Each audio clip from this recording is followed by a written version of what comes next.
of having obtained his heavyweight title from a trash can.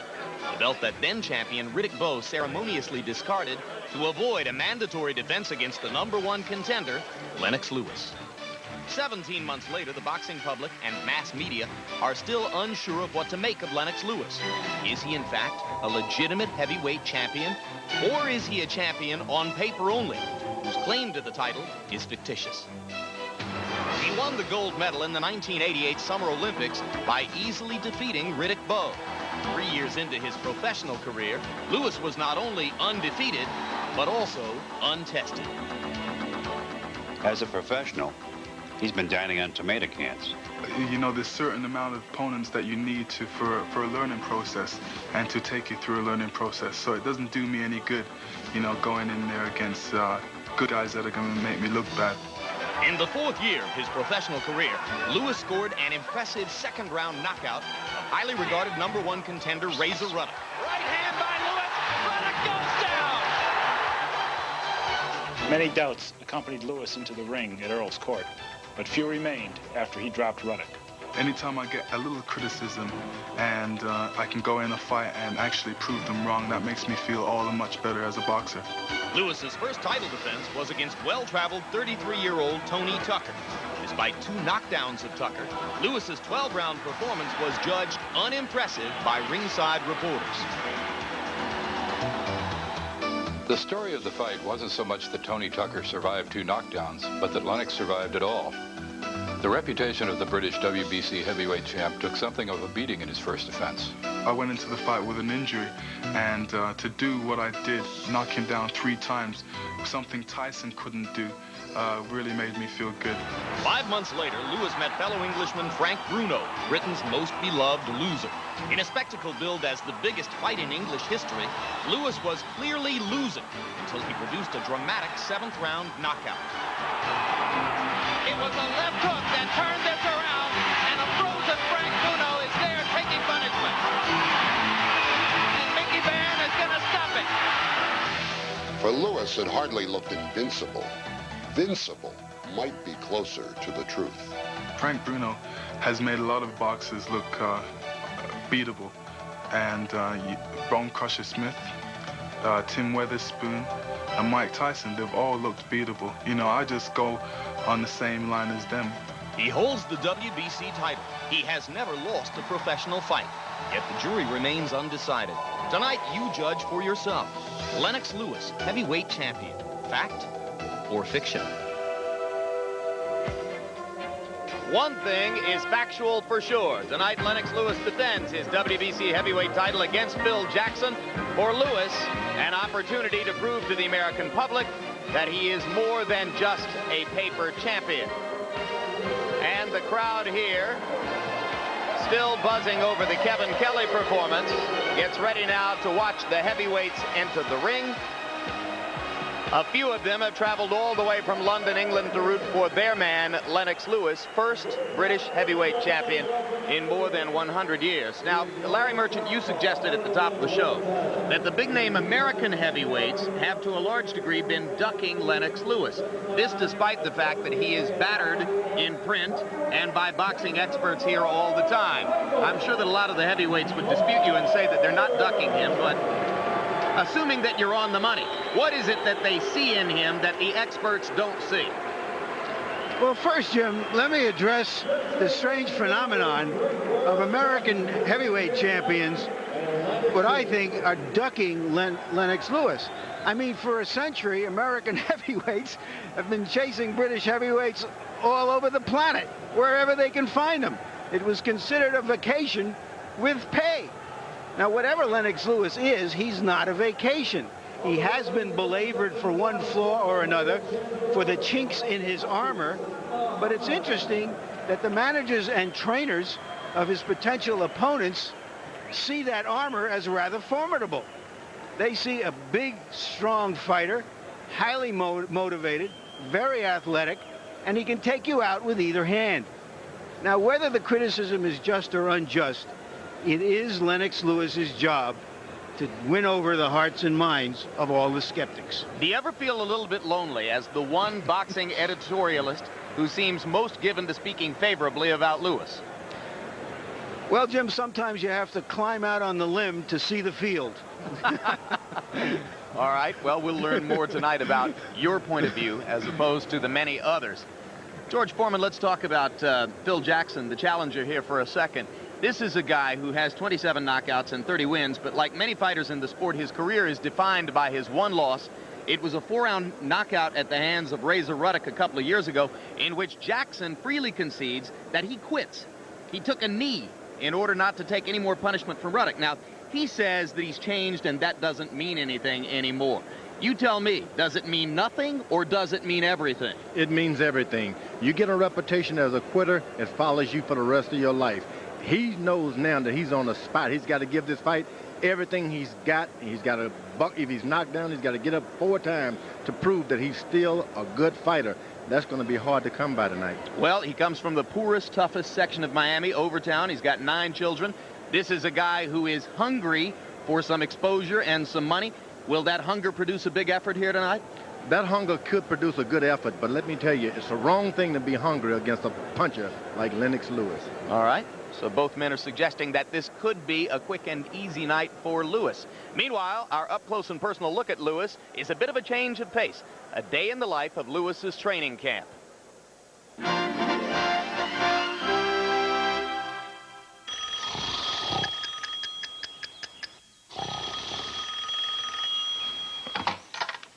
Yeah, I'm up.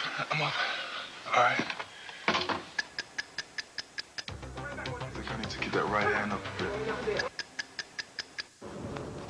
Now, I figure it's such a nice day that I'll take my bike, you know, just to warm up my legs just before I go into the gym.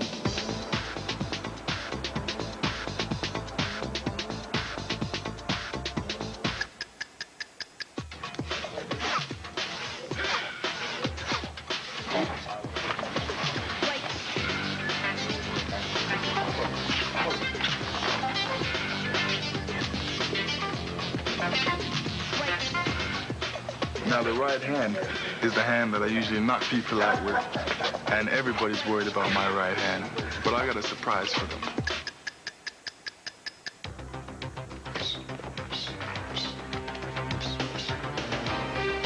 Beautiful piece of work. Rhythm is going? Yes. Rhythm is right. First part around, just move. I don't care if it's no more than 3 or 4 seconds. Move, make him look for you a couple times, and then you sit down with your jabs, right? You got to know that you can do it. My sparring partners are trying to hurt me, so I have to try and stay out of the way of the punches, because they punch hard.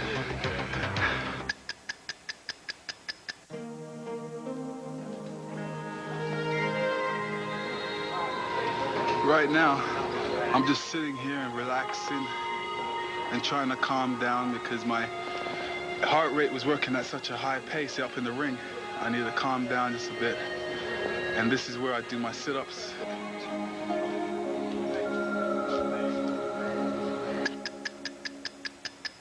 Champ, how'd the training go today? It went pretty good. It went really good. I was really impressed in today's workout. As you can see today, I have to take some time with the news media and answer some questions. They wanted to see Lennox Lewis and Bruno, and I think it was a good matchup, not only for the country, for the whole of Europe. I seem to be going against these kinds of opponents because I want to become the undisputed heavyweight champion of the world.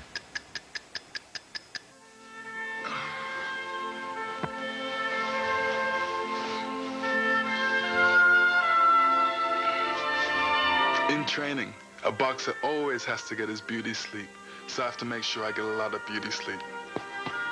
I don't need it.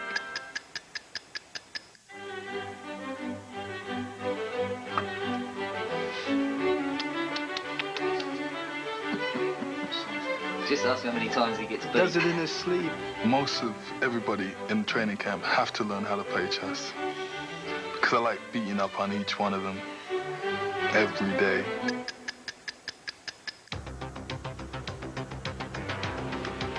This hill, it's hard work, but you gotta do it. Yes! A worm. This is the kind of recreation they allow me to do. One time, I caught a big fish about this big. Well, this big.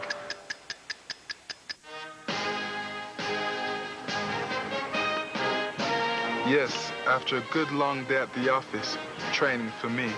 Any good Englishman would tell you, there's nothing like a good spot of tea to end the day. Cheers.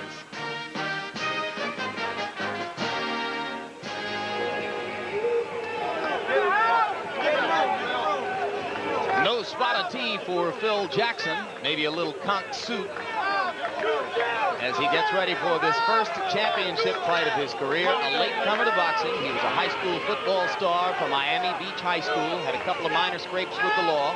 At age 20, he was lured into a boxing gym, wound up having a pretty good amateur career, made it deep into the qualifying for the United States Olympic team in 1988, and then turned professional 5 years ago. Hasn't had many of those 10-round unanimous decisions. He has one of the highest knockout percentages to be found in any weight class, with 27 knockouts in his 31 fights. I remember a heavyweight who was branded a quitter because it seemed that he had quit in a heavyweight championship fight, actually. Then he went on to fight another championship fight. His name was Buster Douglas. And here's the record for Phil Jackson: 30 wins, 1 loss, no draws, 27 KOs. You can see that he is ranked as the number 5 contender by the WBC, which originally went to court to try to block this fight, insisting that Lewis should be meeting the number 1 contender, Oliver McCall. The courts sided in favor of the maintenance of this bout if Lewis agreed to go ahead and fight McCall later on this summer.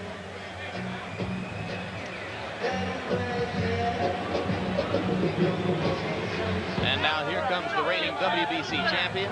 Last fight, October 1 of '93 in Cardiff, Wales. This will be an entirely different walk to the ring than was the case that night for the Bruno fight, when the temperature was down in the 40s. It was past 1 a.m. and there was a light rain with sleet falling on a canopy above the ring.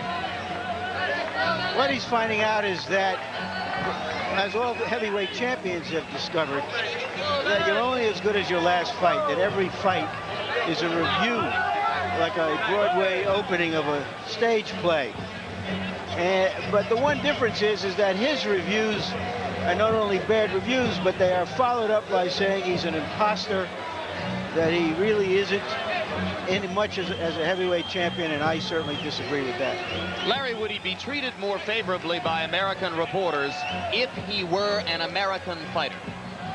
Well, I don't think anybody is deliberately or consciously putting him down because he's not American, but I do believe that if an American heavyweight had won a bronze and gold medal at the Olympics, if he was undefeated and if he was the most dangerous puncher on the planet, that he might get a little bit more respect.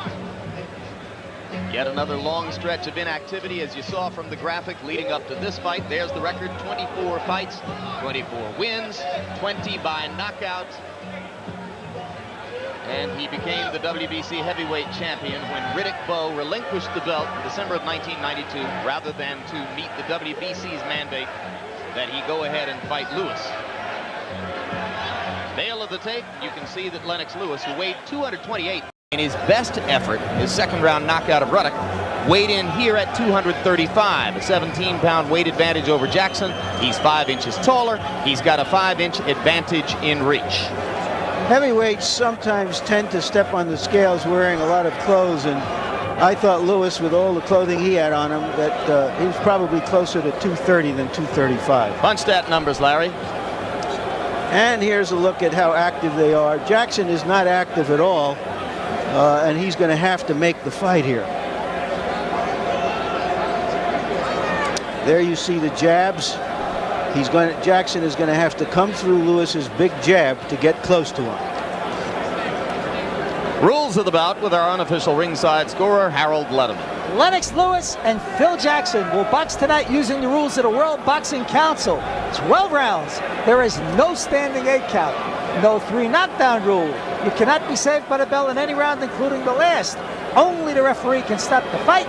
And if a cut is caused by an accidental headbutt, and that cut causes the fight to be stopped, we go to the scorecards after 3 rounds have been completed. Before that, it's a technical draw. Jim. Beautiful, Harold. Right now, let's go up to ring announcer Michael Buffer for the pre-fight introductions. gentlemen, Main Events Incorporated, along with your undisputed, undefeated king of beers, Budweiser, proud to be your bud, present the featured bout of the evening. This bout is presented in association with Panics Promotions. It is sanctioned by the New Jersey State Athletic Control Board, Boxing Commissioner Larry Hazard Sr., Chairman Jerry Gormley, Board members Gary Shaw and Al Daniels, Chief Physician at ringside, Dr. Frank B. Doggett, attending physicians Dr. Howard Taylor and Dr. Ken Remsen. The timekeeper is Roosevelt Gilbert. Chief Inspector ringside, Sylvester Kyler. This bout is also sanctioned by the World Boxing Council, WBC Supervisor John Alati Coffey. The 3 judges assigned to ringside, scoring the bout on a 10-point must system, are John Kane, Bob Logiste, and John Stewart. And when the bell rings, the man in charge of the action, working for the 113th time in a world title bout, referee Arthur Mercanti.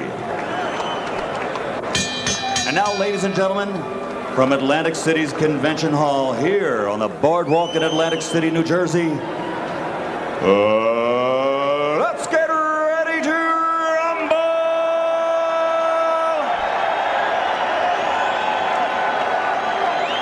12 rounds of boxing for the WBC Heavyweight Championship of the World. Introducing first, fighting out of the blue corner, wearing the black trunks with gold trim, weighing in at 218 pounds. He comes to us tonight from Miami, Florida, with a professional record of 30 victories, 27 by KO. Only 1 defeat. He is ranked number 5 in the world by the WBC. Tonight, he is a man on a mission. Ladies and gentlemen, introducing the challenger, Philip Jackson.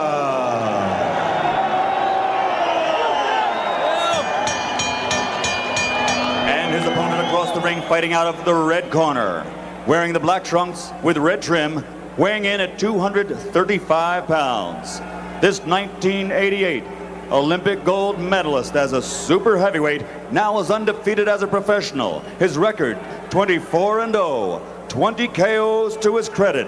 He comes to us from East London, England. Ladies and gentlemen, presenting the undefeated WBC Heavyweight Champion of the World, Lennox Lewis.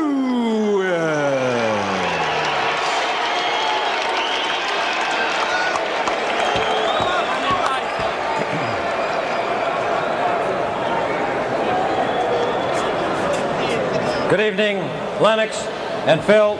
You both know the rules of the WBC. We expect you to obey these rules, and I'll enforce them. Shake hands now. Return to your corners. Good luck. Jim, Lennox Lewis, like Michael Moore, is intuitively a counter-puncher.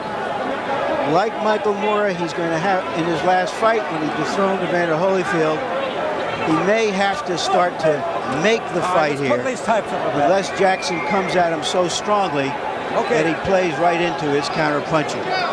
For his part, Jackson said he would be determined to try to make Lewis back up. Lewis expects Jackson to come at him low, much as another opponent, Levi Billups, did in a fight that went the full 10 rounds. Experts believe that Lewis can be better if he stops holding that left hand out there and pawing with the jab and goes back to throwing it sharply and following it with power punches. There's a right hand, and down goes Jackson. 5, 6, 7, Well, we'll find out right quick whether Jackson's going to fight back. Jackson says that in his other big occasion against Razor Ruddock, he throws. Here he finally throws a punch. It's a wide winging left hook. He's going to be an easy target, George, if he keeps throwing him like that. Lewis only want to land one good right hand at a time. It seems that Jackson awful confused because Lennox Lewis puts his hands so close to Jackson, yet his body is so far from his hands. So when you throw those hooks afterwards, as Jackson is doing, you miss by a major margin. That over-the-top right hand, diving down at the fighter as he tries to duck away from the punch, is exactly the one that hurt Ruddock and set up the second round knockout.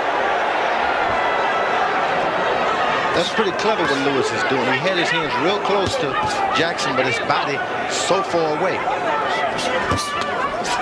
And there's the winging right hand again over the top. Now Jackson seems to see where it's coming from anyway.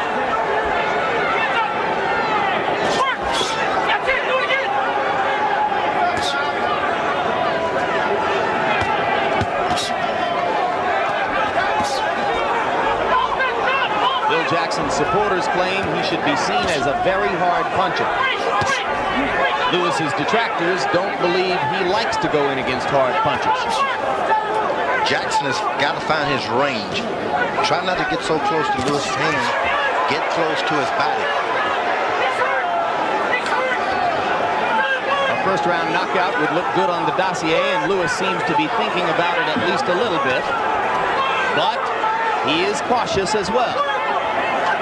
Smiling now at the wide winging punches of Jackson as he backs away. Good sharp jab by Lennox Lewis. Didn't follow it up.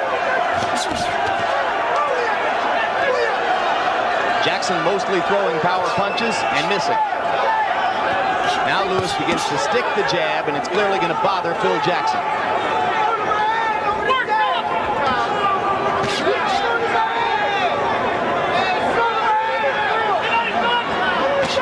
A first round in which Lennox Lewis scored a knockdown of Phil Jackson, but didn't bring a lot of ammunition behind it.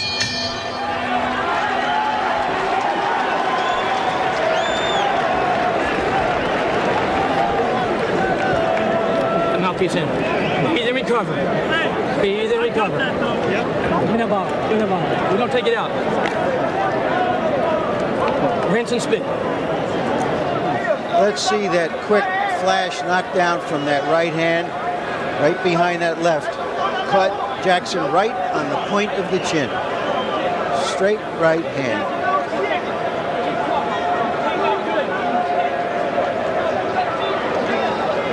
Jackson nodded on his way down. It's done. And you're waiting a little bit too much, okay? You hit him, you got to jump on it. I want you to come behind the jab. You've got a great jab, but you got to break on the jab, that power jab. Do you understand? Break on the jab. Let's get it done. Go corners out, baby. Okay. Stay with the jab, baby. The voice in Jackson's corner, his trainer Pat Burns, a heavily decorated Miami policeman. Lewis's trainer remains Pepe Correa.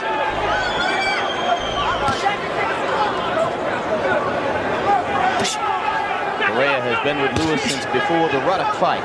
Came in for a ton of criticism after Lewis's desultory performance in the first 6 rounds of the Bruno fight this past fall.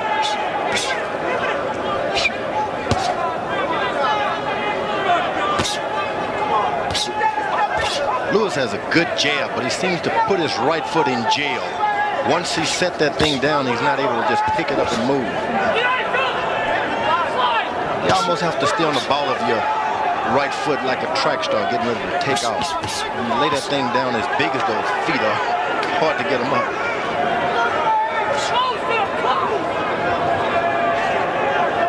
Jackson supporters at ringside screaming for him to go in and get closer to Lewis.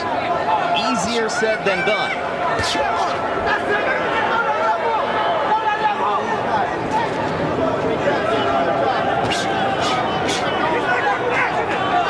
George, why doesn't Lewis just snap the jab and dominate with it like that? He's, it's caution first. Sometimes in order to get a good jab, you got to say, hey, I may get caught, but I'm going to hit him. And Lewis is not willing to get hit. Is that because of what Larry describes as his instinct to be a natural counterpuncher? That's exactly it. He wants to hit you after you miss him. It's like, I'll hit you, but as soon as you miss me. Counterpuncher's temperament is, let me duck first. And then take the easy shot. Yes. They're not going to do anything unless they duck first or move backwards.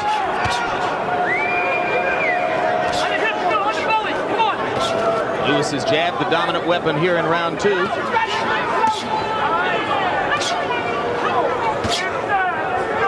Jackson hasn't yet been able to get close enough to Lewis to create some infighting. Try to throw him off stride with a little brawling technique. There's a jab from Jackson. His trainer, Pat Burns, says it's a good one. That's a great thing. If Jackson is able to establish, I can jab you, I think Lennox Lewis could panic. Bruno certainly hurt Lewis with the jab. The taller fellas with the greater reach, they don't like being jabbed. They think something is wrong. Panic. Oh, maybe I'm doing wrong.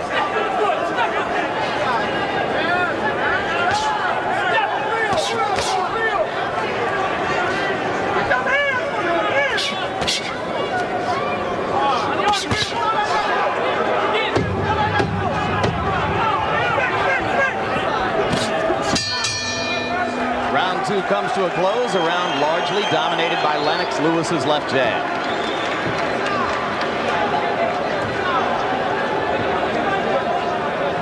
You can step around more. Okay, now he's only looking for the right jab now, right?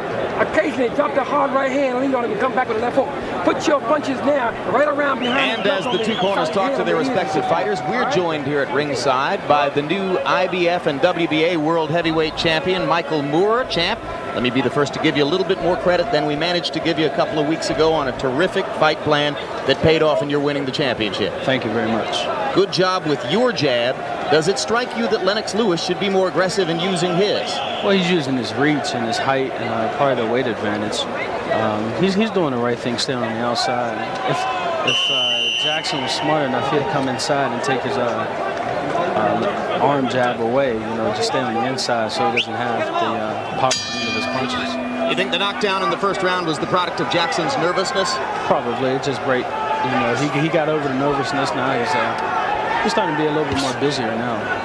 Michael Moore, referred to by almost all American reporters and some English ones as the real heavyweight champion, will now stay with us in round three as Jackson lands his best punch of the fight, a right hand over the top that backed Lewis up.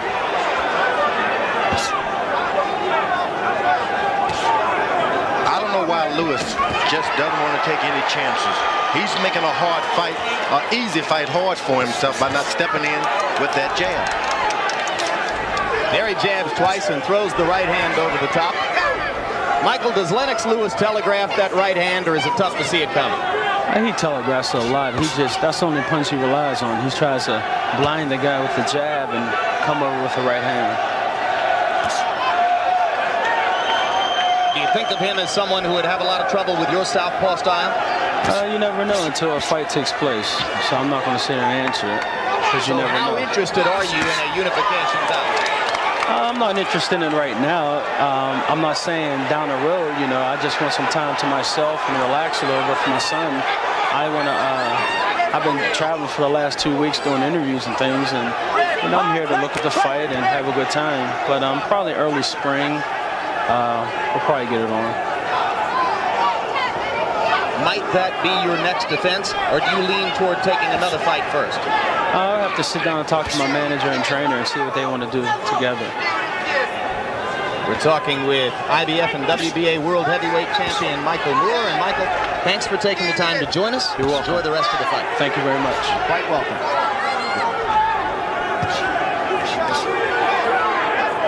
Round three, a round in which Phil Jackson finally got on the board and has landed a couple of more blows to Lennox Lewis's head, and now misses with a wild right and a wild left, but has become the aggressor a little bit here in round three. George? Lewis, as good a boxer as he is, he's got to stop dropping his hands. A lot of the punches that Jackson, he's throwing punches, but he's not looking at what he's doing. You can wind up dropping you with one of those wild shots just because your hands are near your waist. Is he doing it, though, to invite Jackson to come in and throw and give him some opportunity? Exactly. He's that counter puncher, but you can't get away with it. This guy is smaller, probably quicker reacting. Lewis again sticking the jab as he did throughout round two.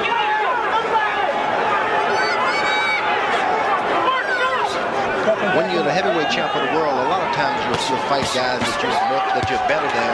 They seem to give up. But when you're fighting for the title, you'll make a bad fighter good. Well, Jackson's certainly excited now after having looked a little bit fearful back in round one. Beautiful round. Beautiful round. And listen now. My listen suave, everybody. Listen. I want you to start, when you shoot that jab, to crack that hard right hand behind his elbows and come back with the hook for it, right? Okay. Do not stand up straight. As long as you, excuse me one second, as long as you move into your left with your jab, you are taking away his left hook completely. That's all this sucker have is a left hook. All right? Good. Now stay with that jab of yours. Also, when he goes to shoot, here's the one good punch that Jackson landed in the fight. The right hand didn't have full power behind it. Body. You had him over here with his hands down, and you didn't work. When you get there, you gotta let him go. You understand? Work. Second. Come on, Philip. Go inside. Let's go. Right? Every once in a while, try this. Just stand forward. Fans want to see the heavyweight champion make the fight, not just take the fight. That's why Lewis has difficulty getting people to respect. Lewis, a couple of years ago, was a lot better fighter than you see today. Someone has been trying to show him how to box. Never was a boxer, he's just a good right-hand puncher. He would blind you like a man who couldn't see with that left hand, then throw that right. He's not even doing that effectively. Stop holding, back up, don't hit on a break. Break! Well, there were many experts who suggested after the Bruno fight last fall that Lewis should dump trainer Pepe Correa, that the style matchup wasn't working. But Lewis said he was loyal to his guy and was going to stay that way. Well, you can be loyal and keep your trainer, but add another. Bring someone else in. You don't just drop people, just add another. Right now, he needs someone to re-identify his style with. He's lost it. Doesn't know what to do. He doesn't know how to move. Does anyone spring to your mind as the right kind of person to bring the aggression back to Lennox's game plan?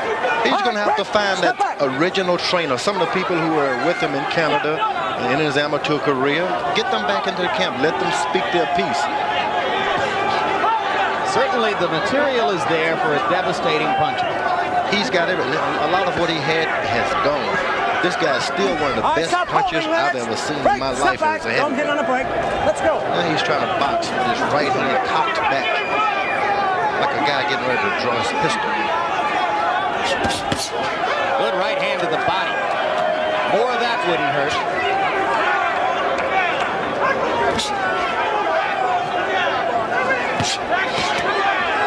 Wide winging shots by Jackson. Lewis doesn't try to take advantage for a counter. Anytime that Jackson decides to jab twice and throw a right hand, he'll drop Lewis. He's only jabbing one jab at a time. There are 3 jabs and a right to the lower hip. Bring it up hot top and it'll land.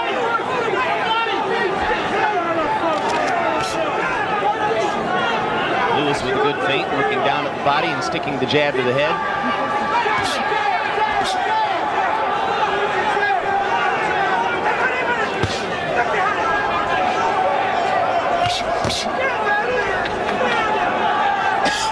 As long as Lewis is going to put that left hand down at his hip, Jackson ought to lead with the right hand, right, George? Jackson could do a lot of things if someone would tell him jab, jab, then do it. Good counter right by Lewis as Jackson tried to come in.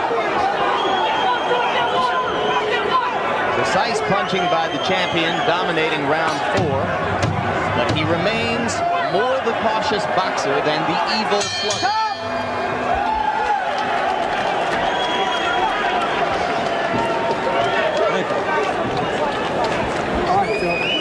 Breathe and relax. Breathe and relax. Slow it down. Slow it down. Breathe and relax. Okay, Philip, come behind the jab. Okay, stay with your jab. You're getting there. You got to break on that jab. Step on the jab. You're looking a lot better now, Philip. You understand? Yeah. How you feel? Feel good. You're good. You look excellent, Phil. You're getting close and you're still... Continue to circle. You are quicker than he is. You are stronger than he is. And he cannot pick it up. He's catching hell getting past your jab. Keep the jab in his face. 4 rounds to nothing. Lennox Lewis. Larry, if you don't land punches, you can't win fights. Lennox Lewis is landing all the punches. Phil Jackson's not landing enough. Easy 4 rounds for Lennox Lewis so far. We agree. You know, while we were trying to analyze Lennox Lewis's style, George, I have a category that I put Lewis in. It's what I call a brilliant amateur category.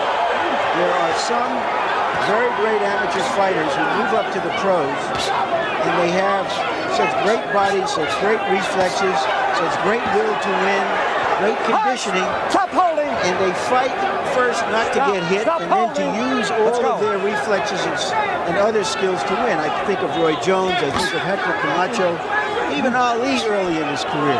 He just has such superior stuff, and his first thought is, I'm not going to get hit, and I'm going to be able to beat this guy easily.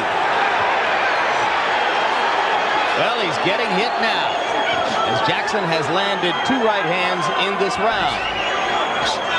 To get Lewis's attention just a little bit, Lewis goes back to the jab and hammers a right hand behind it. And you notice, whenever Lewis lands a right hand, he never throws anything afterwards. It's like that right hand is in jail. You got to come back with a hook. He says he's proud of his left hook. You just don't see it coming to the body after the right hand lands. American fighters are always taught 1, 2, 3. Finish with the hook, get your body back in a position to throw another right if you have to. Good body punch. Is this better Lewis than we saw against Bruno last fall, or still the same thing? I think even worse. Lennox Lewis needs to recreate and try to get another trainer to help out Pepe. Pepe is a good trainer, but he needs a lighter guy to really talk that talk to. You can't talk the same conversation to heavyweights. Footwork, drop your hand, trick. There's no Ray Leonard here. Another right hand to the lower hit by Jackson. No word from Arthur McCanty. Good right hand by Lennox Lewis. Yeah, the overhand right. And for once, he followed it with a left, George. If ever he puts together a right hand and a left hook, we're going to see a different fight. Lewis putting his hands down to invite Jackson in. Jackson does come in, and then Lennox ties him up.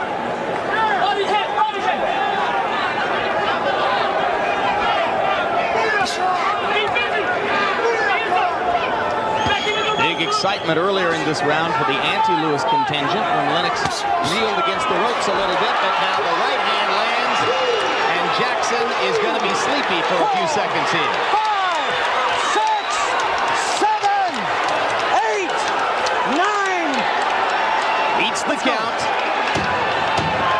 That is the best right hand in boxing right now.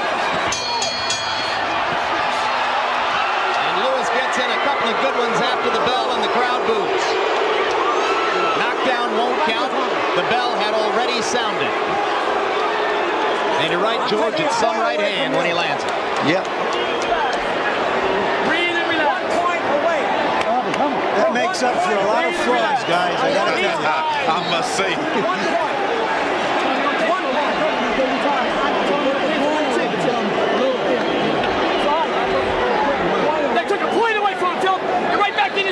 Let's take a look at the knockdown and what he landed.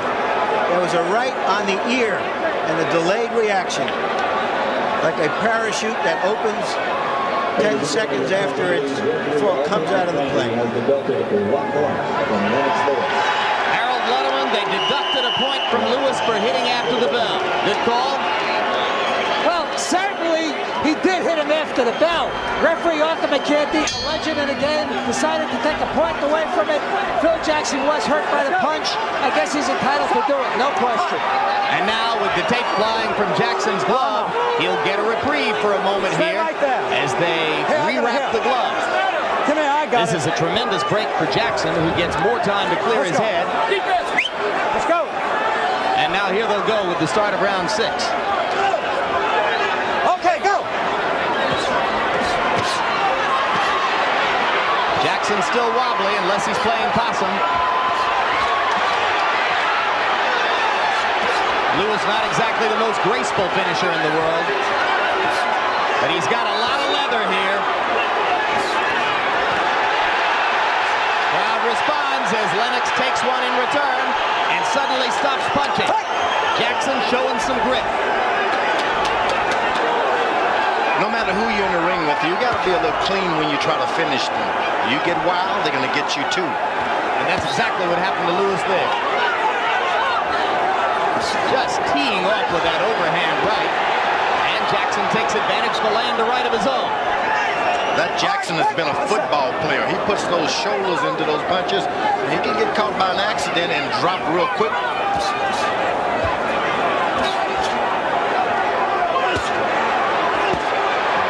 Two solid body shots by Jackson. You think Lennox has punched himself out a little bit here? Not only that, if Jackson is able to keep putting those body punches in, you can take a lot of that power from that right hand. You got to get low now. Get your head in his chest. Jackson should get low, stay low, go to the body. The uppercut was a howitzer. Had a break.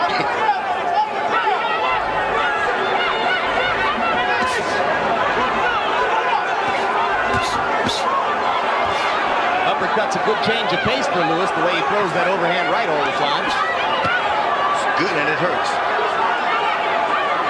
Right now, Lennox is just trying to whack right hands until Jackson goes out of there.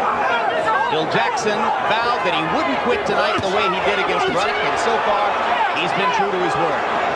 Now Lennox smiles as he steps in and loads the right again.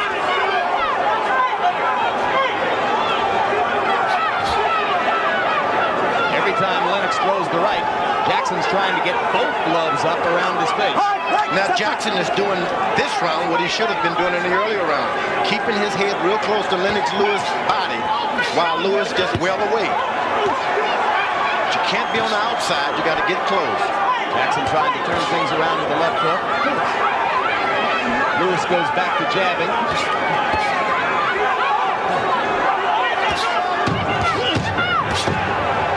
And Phil Jackson makes it through round 6 and seems for the moment to have weathered the 5th round storm. Now settle down completely and listen to this. Listen very carefully. Now, we're going to go back. Look at me.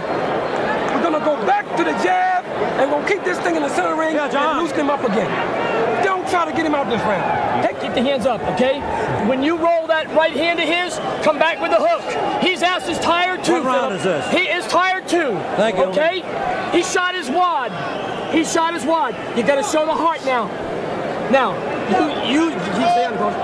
Philip, use that jab. Your left hand is fine, and use your hook when you get close. Hook, hook, hook.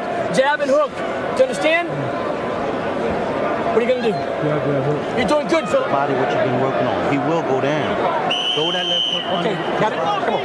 Seconds out. Show the heart.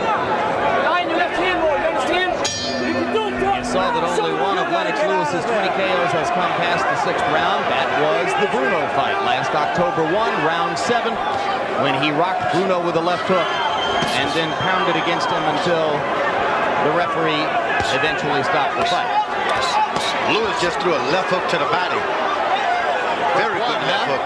Very good left hook to the body. When you're landing good head shots and the guy's not going down anymore, go back to the body. Set it all up again. Good jabs from Lewis. Left hook from Jackson, followed by another. All right. Stop. Tape is wandering down the arm off of Jackson's glove again, and once again we'll get a brief pause. What's the matter? I want the tape off breaks here. have really helped I got it. Jackson. Let's go. Tremendous. All right, let's go. Offense, Philip. Let's go. Jackson is standing still and fighting Lewis to throw that right hand. You got to move your head, aim that head toward his chest, get it on his chest, and stay there for a while.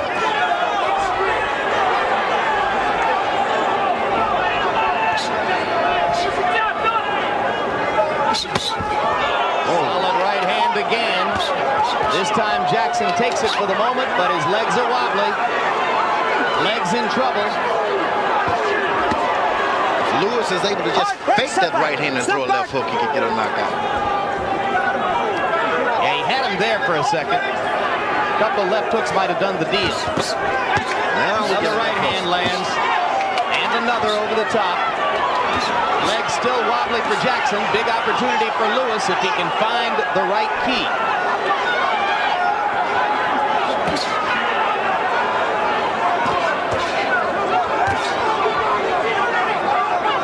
All right, break, step back. Don't hit, not a break.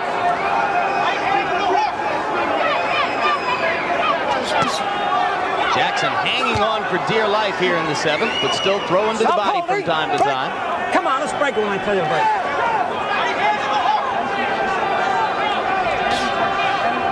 Thus far, Jackson's proven he's no quitter. There's a left hook after the right hand, and there's a left hook from Jackson that snaps Lewis's head back. Good left to the body from Jackson. Suddenly he's energized, thinking he's got an opening. His corner told him as soon as you roll that right hand, throw that left hook. He's starting to take that advice, although he's taking a lot of punishment along with it. All right, break. Step back. Don't hit on a break.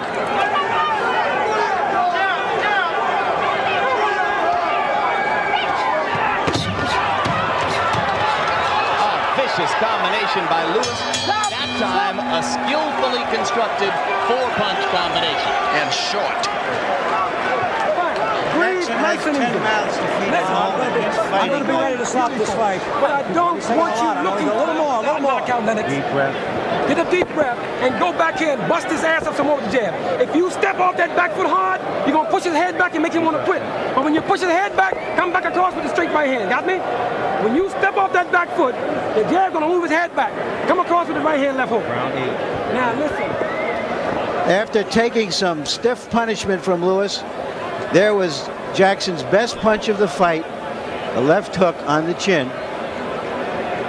And Harold, 7 rounds, your score, please. Larry, 7-0, 69-61. Lennox Lewis. I got to discuss the scoring in the 5th round for a minute. Lennox Lewis wins the round 10-8 because of a knockdown. McCarthy subtracts a point. It becomes 9-8 Lennox Lewis in the 5th round. Punch stack numbers in round 7. Lennox Lewis landed 45 out of 67 punches. That's 67%. Jab getting sharper for Lewis. He's begun to find the left hook. A little bit of learning on the job here.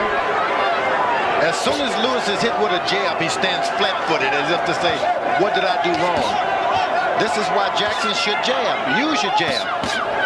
If you Jackson's too busy eating rights and lefts right now, George. I must agree. A mercy stoppage might not be a bad idea if this gets any worse. Arthur Mercanti in his 113th World Championship bout. Phil Jackson's right eye closing rapidly. And his mouth is wide open, so he's not able to suck up enough oxygen to give him a renewed energy here.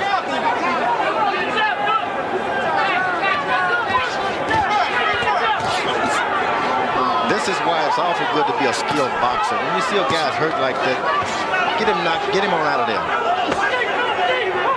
Right hand to the body by Jackson. Lewis resting for a moment. Jackson digging to the body with both hands. Pretty gutty performance. And you consider that the guy took a knee against Razor Ruddock just a couple of years ago. He said he wanted to prove to his son, never give up. He had to be the standard bearer for it. Right hand by Lewis after a couple of uppercuts. Jackson goes down and Mercanti has seen enough. Arthur Mercanti stops the fight. 1:25 remaining in the 8th, bringing to an end a siege of punishment over the course of the final 4 rounds of the bout by Lennox Lewis. I thought he looked as good the last several rounds as he looked awkward and off-center the first few rounds. You agree, George? Yeah, this turned out to be a good fight. Not only because Jackson was willing to mix it up, get up, and mix it up. He made the fight tonight. Action Jackson. Lennox Lewis immediately dons his sunglasses. Well, you know, it's awfully bright here in the Atlantic City Convention Center. Let's take a look now at the final flurry that produced the knockdown. And it was that final left hook starting to come in. And I had mentioned about 40 seconds before that a mercy stoppage wouldn't be a bad idea. Clearly, Mercanti was thinking along the same lines, and that knockout was enough to convince him. There's the left hook. He started throwing that left hook in the last 3 rounds, and that made a huge difference for him. It finishes off everything you're doing. A good right hand is not good without a left hook. All right, let's get the official particulars on this from Michael Buffer. Congratulations. Ladies and gentlemen, referee Arthur Mercanti calls a halt to the bout. The official time, 1 minute, 35 seconds of round number 8. The winner by TKO victory and still the undefeated WBC heavyweight champion of the world, Lennox Lewis.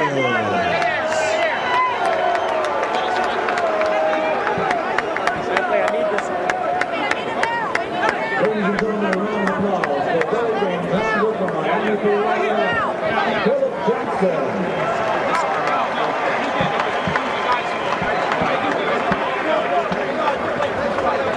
A smattering of applause from the largely American crowd for the English heavyweight champion. And there'll be further assessment after this bout as to when and whether Lewis might be ready for a potential title unification bout against Michael Moorer. That'll be contingent, of course, on the question of whether Moorer can hold on to the championship. Lewis was more than ready to fight Riddick Bowe, or so he has always said. We look at final punch stat numbers, and they are a mismatch. Lewis landing 247 blows to only 64 for Jackson out of 471 thrown.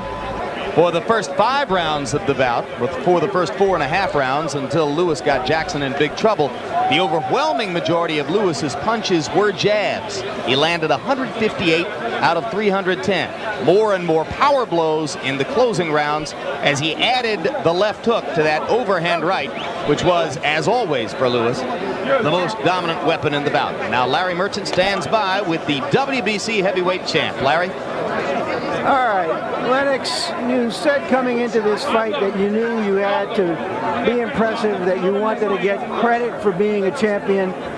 Give us your take on the fight and how you think you performed. I thought I performed pretty well. You know, I did exactly what I wanted to do. I got my jab going.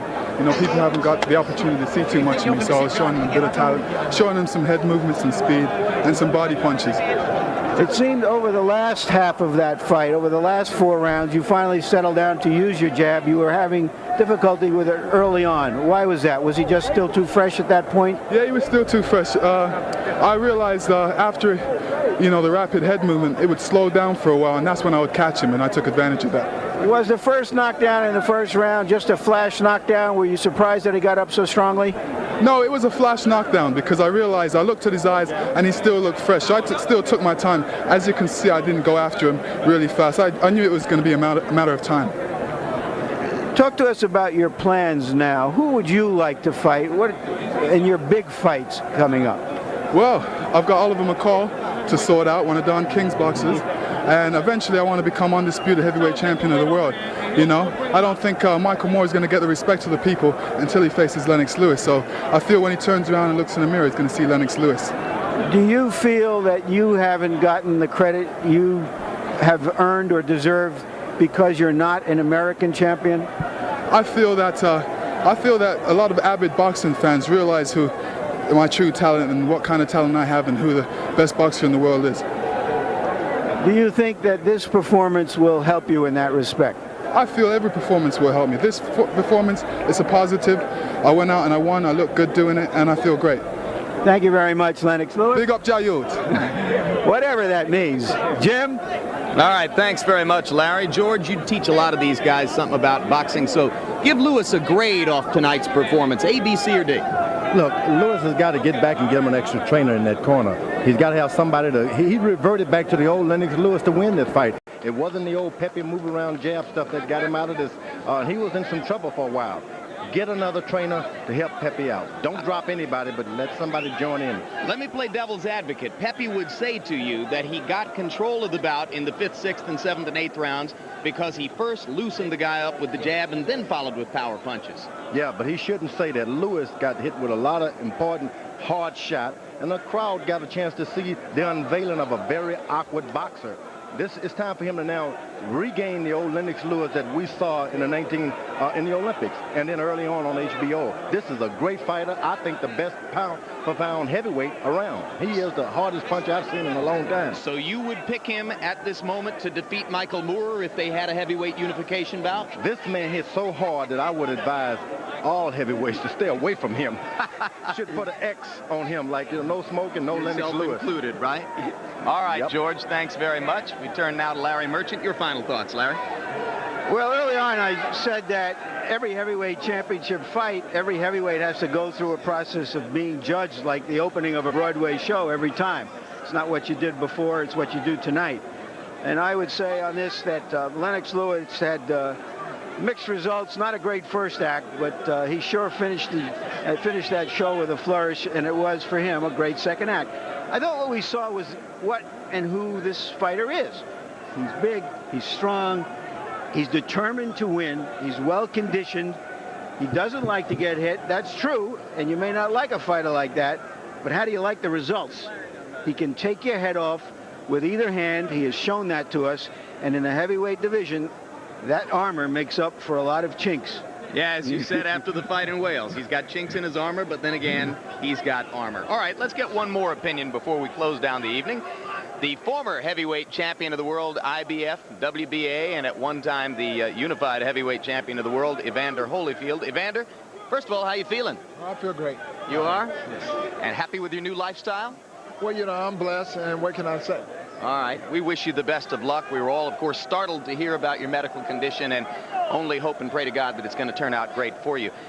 You had 2 fights against Riddick Bowe. You fought Moorer 2 weeks ago. Now you observe Lewis at close range here. Who, in your opinion, is the best heavyweight in the world? Well, it's hard to say because, you know, it's styles that make fight. And I truly believe that Lennox Lewis is a good fight. Michael Moore is a good fight. It's a 2 different styles. Then you look at Riddick Bowe. Riddick Bowe seems to have the style that can compare to anybody. So it'd be a great fight regardless. If Lewis were to fight against Moorer, Moorer clearly would try to establish that jab that gave you so much trouble. Would Lewis be able to land that overhand right that seems to be his main weapon? No, I don't think so, but you never know. I think Michael Moore is more of a defensive boxer and a good counter-puncher. And Michael Moore do throw fast combination, and he do hit hard. So either way it go, it'll be a great fight as determining the individuals are. All right. We'll be looking forward to hearing what you have to say about that later on. How's your son's baseball team doing? Oh, they're doing great. You know, he hit a double. All right. Good luck with the coaching. Right now, before we recap the evening here in boxing, a look ahead to what's coming up next on HBO. It's the latest installment of our brand new Friday night talk show entry, Dennis Miller Live. And joining us live from Los Angeles, California, is the host himself, Dennis Miller. Dennis, welcome aboard. What's coming up on the program tonight? We're going to continue the sports theme, Jimmy. A tough fight there. Looks like Phil Jackson caught more leather than Al Pacino in Cruising. Very well done. Nice to see Evander looking so well. I think in history, he's going to look like a lot better in retrospect because he was truly a great champion, I think. A classy guy. It's nice to see he's okay. I was worried about his heart. How you doing? I'm doing well, and we're happy to hear, as we talk about Evander, only the toughest guy of his era, that you have the very tough Bob Costas of NBC Sports as your guest tonight. Is that right? Rockin' Bobby Costas, bantamweight out of Ecuador. Should be there bobbing and weaving. We understand, Dennis, and freely acknowledge from here that sportscasters are now the biggest stars in the galaxy. So we're just happy for you that one of them was available to drop by. Well, thank you, Jimmy. I understand Costas is signed to fight Hume Cronin for the unified belt. So you might want to ask Bob when his next movie role is upcoming. I don't know if you saw Bob's appearance in Ron Howard's The Paper. Have you seen that? I saw him in the bathroom. Yeah, that's right. Huge penis. Absolutely huge penis. It's a pretty good thing for Bob that Paula Jones didn't see that movie because we suspect she'd be suing him if she had. I'm still recovering from actually saying huge penis on television. Well, it's cable, Dennis. You know, I mean, I'm not sure that on your old late-night talk show. I didn't say cable. Well, at any rate, we'll look forward to more fireworks of similar ilk. Any final note you want to offer to the audience before we go away here, Dennis? Tune in. We'll be back. Do we have a few minutes between shows? How long? We got about 45 seconds, Dennis. All right, so 45 seconds. We'll be back. We're going to talk about, is Frank Merriwell dead? What the hell's happened to the American sports hero with Bobby Costas? So please join us here on The Best Times on TV, HBO. Welterweight out of Ecuador. All right, Dennis, thanks very much. Dennis Miller Live, coming along next from Los Angeles. You heard him, Bob Costas, the guest. As a member of the sportscasting fraternity, I couldn't be more proud of the kind of exposure that Bob's going to earn for all of us tonight. Meanwhile, a look back at what happened here in Atlantic City on this doubleheader night of boxing here on HBO. First, it was Kevin Kelly, the Flushing Flash, defending his WBC World Featherweight Championship. in a fight in which he was knocked down early by Jesse Benavidez, but came on to pile up points in the later rounds and earn a unanimous decision, 38th win in a row for Kelly.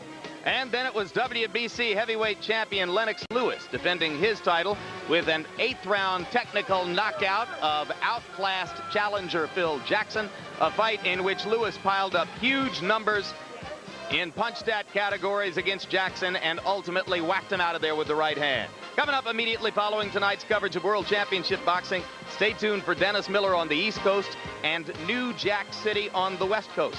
Next month, the return of Riddick Bowe, the former champion's first fight since his stunning title defeat by Evander Holyfield last November. Don't miss the comeback. Riddick Bowe against Buster Mathis Jr. Saturday, June 11, live here on HBO. So now for Larry Merchant, George Foreman, and Harold Letterman, I'm Jim Lampley saying so long from Atlantic City, New Jersey. The executive producer of HBO Sports is Ross Greenberg. Tonight's coverage of World Championship Boxing was produced by Rick Bernstein. And